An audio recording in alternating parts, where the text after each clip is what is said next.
Welcome back, everyone. So, Google is testing a new service. I would argue it's not entirely new, but they're calling it a new service. It is adding a verified checkmark, a bit like something you might see on Instagram or Twitter, etc. And maybe they're going to add that to their Google services. So, for example, you might get an email from AliExpress, and you can be sure that it is the real AliExpress email because it has a verified checkmark on it. Got it. Okay. So they claim this will be great because it will help you avoid scam emails, you know, people pretending to be Coupang and emailing you with some amazing offer, and you click through and you end up buying from a different site and it's a fake product and it's a disaster. Sounds great, right? I mean, so far? So far.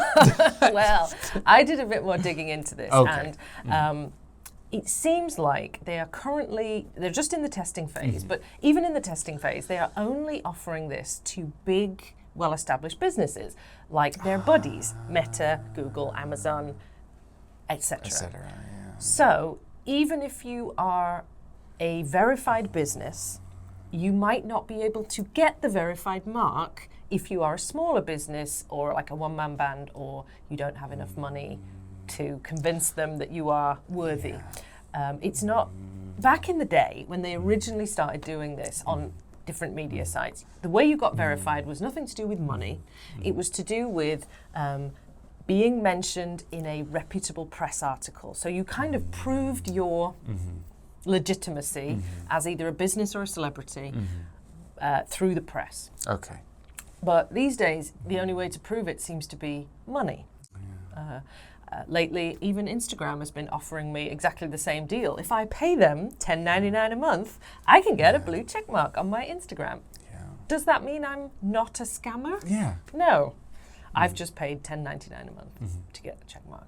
So immediately, you know, this seems like something that is designed to benefit only the big players, only the friends of Google, and nobody else. It's further centralization of the marketplace, further monopolization, but maybe I'm going too far. It's only in the testing phase, so maybe they'll improve it, you know, as the rollout gets going.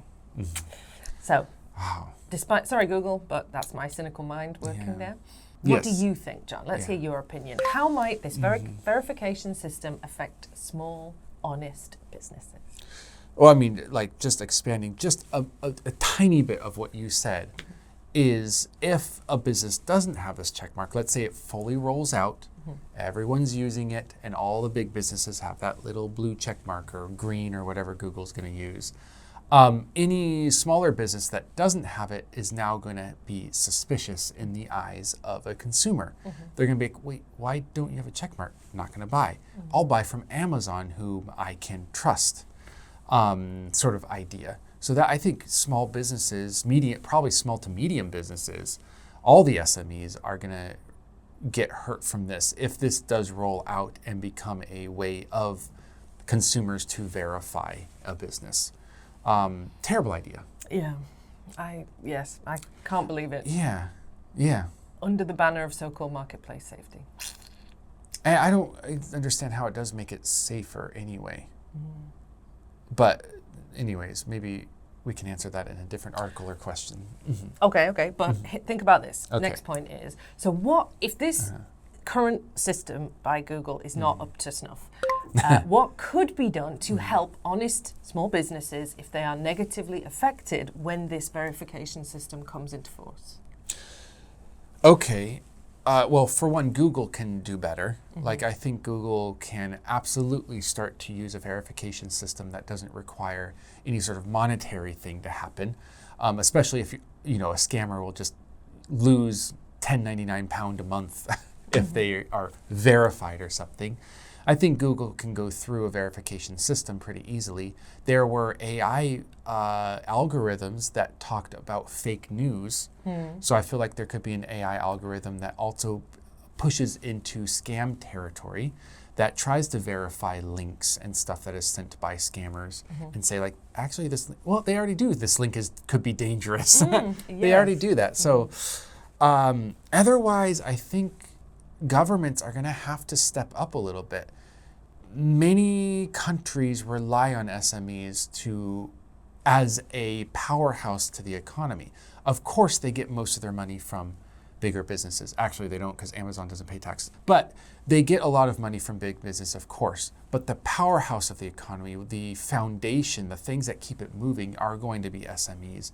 And if they start to get bogged up, if the wrenches are thrown into the cogs of SMEs because of this system and people stop buying, there's going to be bigger issues at play. So I think governments might need to step up and kind of look at this and say, wait, maybe we need to have a better system here, or maybe there can be a government verification system.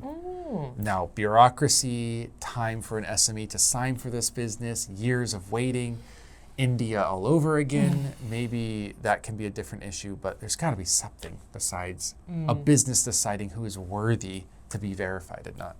Yeah, a for-profit system for deciding who's trustworthy and not. Surely people must realize this is not logical. Anyway, before I let myself get on my soapbox, I'm going to climb back down off my soapbox and we're going to focus on the vocabulary section. I find vocabulary very calming, very grounding, and definitely trustworthy. So, enjoy that and then come back and see us in the next one. Bye-bye. Bye.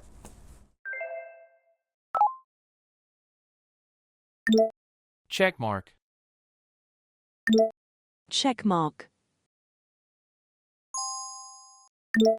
Verified. Verified. Steer clear of. Steer clear of. Fraudulent. Fraudulent.